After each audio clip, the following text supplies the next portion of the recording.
Ассалаумағалейкум. Бұл кітапшадағы 12-ші тақырып ол мен. Бірде Құран оқып отырып, Іблісті құртқаны оның тәкаппарлығы екенін Алланың қалауымен оқып білдім. Оның сөзі мен одан қайырлымын дегені әлі есімнен кетер емес. Мұндағы мен деген сөз, бұл сөз әрқайсымызда бар, ең қорқыныштысы.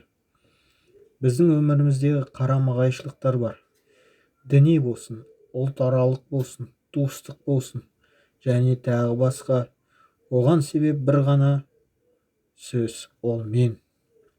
Біз көбіне менікі дұрыс, мен білем, мен жасадым, және тағы басқа мен деп сөйлейміз.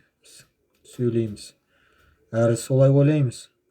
Алайда бізге өмір, денсаулық, байлық, билік, білім және тағы басқа игілік пен берекелерді бір жаратушы Алладан екенін ұмытып кетеміз.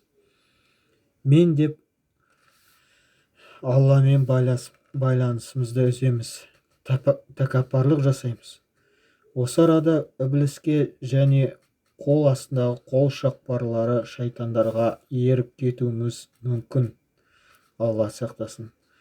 Аллаға және оның періштелеріне еріп, мен дегеннен ажырауға бір Алла нәсіп етсін.